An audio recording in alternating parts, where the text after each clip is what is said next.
ஓம் சாய்ராம், ஜெய் சாய்ராம். எல்லாரும் நல்லா இருக்கணும். எல்லாருக்கும் நல்லதே நடக்கணும்.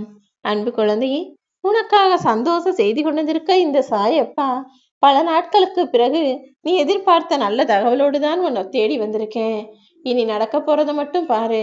நீ நினைச்சதெல்லாம் நிச்சயமாய் நல்லபடியாய் நடந்து முடியும். எந்த விஷயமே இருக்கும் போதே அதோடைய மகத்துவத்தை உணர்ந்து கொள். இழந்த பிறகு அதை நினைத்து வருத்தப்படுவது வலிகளின் வேதனையின் உச்சமாகத்தானே இருக்கும். எதுவுமே இதுதான் வேணும் அதுதான் வேணும்னு இருக்கிறத ஒதுக்கி வச்சுட்டு இல்லாததை தேடுறதுக்கு பதிலாக இருப்பதை கொண்டு உன் வாழ்க்கையை திருப்திகரமா மனநிறைவாக அமைத்து கொள்ள பழகு.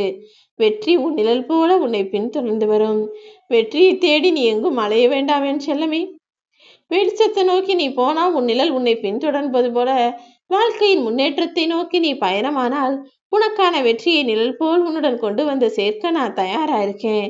உன்னுடைய வருமானம் எவ்வளவு, நீ என்னென்ன அடுத்து செய்ய போறன்ற முக்கியமான விஷயங்களை யாரிடமும் பகிர்ந்து கொள்ள வேண்டாம்.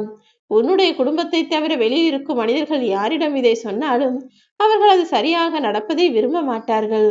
இங்க மனுஷன் நல்லா இருக்கணும்னு வாழ்த்த நினைப்பவர்களை விட சீக்கிரம் கெட்டு போயிடணும்னு வீழ்த்த நினைப்பவர்கள் தானே அதிகமாக இருக்கிறார்கள். அப்படிப்பட்ட கலியுக காலத்தில் நீதான் மனிதர்களை புரிந்து நடந்து கொள்ள வேண்டும்.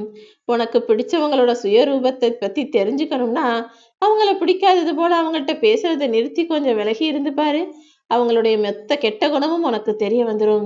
அவர்கள் தன்னுடைய கெட்ட குணத்தையும் அவர்கள் பேசுகிற வார்த்தையும் எல்லாவற்றையும் உன்னை நோக்கி எடுத்து அடிக்கடிக்கி வச்சு அவங்க இப்படிதான்ற உண்மையான முகமொழியை உனக்கு காட்டி விடுவார்கள் என் செல்லமே.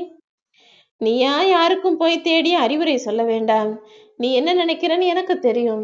ஒருத்தரை பார்த்து பாவப்படும் போதும் ஐயோ அவங்க கஷ்டப்படுறாங்களே நினைக்கும் போதும் அவங்களுக்கு நல்லது சொல்லலான்னு ஏதாவது அறிவுரை சொல்ல போகிறாய். ஆனால் நீ அப்படி சொல்ல போகும்போது அது உனக்கே கெடுதலாக முடிந்துவிடும். உன்னை பத்தி தவறான எண்ணத்தை உருவாக்கும். நீ ஆணவத்தோடு பேசுகிறாய் நடக்கிறாய் என்ற எண்ணத்தை அவர்கள் உருவாக்கி கொள்வார்கள் என மறந்து விட வேண்டாம். அடுத்தவங்களை பத்தி புகழ்வதை காட்டிலும் அடுத்தவருக்கு ஊக்கம் கொடுத்து தைரியமாய் வாழ வைப்பதுதான் சிறந்தது.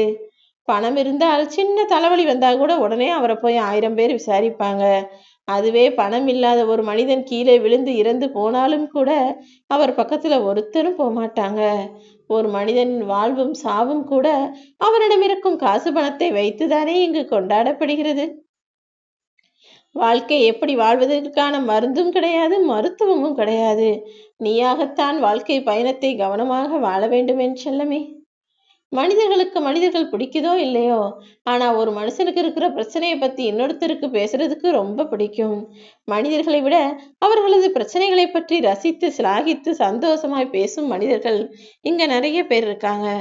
அவங்க வீட்டுல ஏன் 1000 பிரச்சனை இருக்கும், ஆனா அதை யாரும் பேச மாட்டாங்க. அடுத்தவர் வீட்டுல ஒரு பிரச்சனை, அடுத்தவங்க வீட்டுல ஒரு சண்டைனா உடனே அந்த தெருவே அதை கதை கதையாக பேசி அவர்களை பற்றி கிசுகிசுவாக சொல்வதும் இங்கு வழக்கமாக வாடிக்கையாக மாறிவிட்டது தானே. நீ ஒரு விஷயத்தை ஞாபகம் வச்சுக்கோ என் செல்லமே. உன் வாழ்க்கையிலையும் பிரச்சனைகள் வரும். உனக்கான பிரச்சனைகளை தீர்ப்பதற்கு இந்த சாயப்பா நான் இருக்கேன். நீ தேவையில்லாம அடுத்தவங்க விஷயத்துல தலைவிட வேண்டாம். உன் வாழ்க்கைக்கு நீ என்ன செய்யணுமோ, நீ வெற்றி பெறுவதற்கு என்ன செய்யணுமோ அந்த செயல்களை மட்டும் சிறப்பாக முயன்று செய்ய ஆரம்பி. எப்ப பார்த்தாலும் ஐயோ தவறா போயிருமோ, தப்பா போயிருமோ, தோத்து போயிருவோமோ நினைச்சு பயப்படுறதை காட்டிலும் ஒரு முறை என்னதான் நடக்குதுன்னு ஆபத்தை தயாராக சந்திப்பதே மேல்தானே. ஒரு விஷயத்தை தெரிஞ்சுக்கோ. சாதாரணமா வீட்டுக்குள்ள இருக்கும்போது வெளியே இருக்கிற மலையை ஜன்னல் வழியா பார்த்து ரசிக்கலாம். ஆனா இதுவே வேலைக்கு அவசர அவசரமா கிளம்பிக்கிட்டு இருக்கும் போதும் முக்கியமான இடத்துக்கு போக நினைக்கும் போதும் மழை வந்தால் எவ்வளவு எரிச்சல் வரும். அப்படிதான் வாழ்க்கையும். நம்ம எதிர்பாராத நேரத்துல எதிர்பாராத பல விஷயங்களை நிகழ்த்தி உன்னை சங்கடப்படுத்தும், கவலைப்படுத்தும், கஷ்டப்படுத்தும். ஆனா அதற்கெல்லாம் நீ தயங்காமல் இப்ப மழை வந்தா உடனே ஒரு குடையை எடுத்துக்கிட்டு வெளியே கிளம்புற மாதிரி பிரச்சனையோ சிக்கல்களோ வந்தால் அதையும் எதிர்கொள்ள தயாராக முன்னெச்சரிக்கையோடு கவனமாக விழிப்புணர்வோடு இருந்துவிடு. எதை எப்படி சரி செய்யணுங்கிறதெல்லாம் நான் உனக்கு நிச்சயமாக உணர்த்துவேன். எந்த பிரச்சனையா இருந்தாலும் எந்த கஷ்டமா இருந்தாலும் அதை அவருடைய நிலையிலிருந்து அந்த சிக்கல்ல யார் மாட்டிக்கிட்டு இருக்காங்களோ அவங்க இடத்துல இருந்து பார்த்தாதானே அது உனக்கு உண்மையாக புரிய வரும். தளராத இதயம் கொண்ட பிள்ளையாக நீ இருந்தால் இந்த உலகில் முடியாத காரியம் என எதையுமே இருக்க விட மாட்டேன். என் அன்பு பிள்ளையான நீ ஆசைப்பட்டதையும் அடைய நினைத்ததையும் நிச்சயமாக உன்னிடம் கொண்டு வந்து சேர்ப்பேன். தேவைக்கேற்றாற் போல நீயும் சில இடங்கள்ல பூக்கள் போல சிரிச்ச முகத்தோட புன்னகையோட இரு. தேவைப்பட்டா உனக்கு ஆபத்து விளையுது, உன் மனசை கஷ்டப்படுத்துறாங்க, உன்னை தூக்கி எறிஞ்சு பேசுறாங்கன்னா அப்போது உன்னை பாதுகாத்து கொள்ளும் வண்ணமாக நீ முட்களைப் போல அவர்களை குத்தக்கூடிய ஆளாக இருந்துவிடு. நல்லா பேசினா புன்னகை செய். கோபமா பேசினா உனக்கு ஆபத்தை விளைவித்தால் முட்களாக மாறி அவர்களை காயப்படுத்தி கடந்து போய்விடு.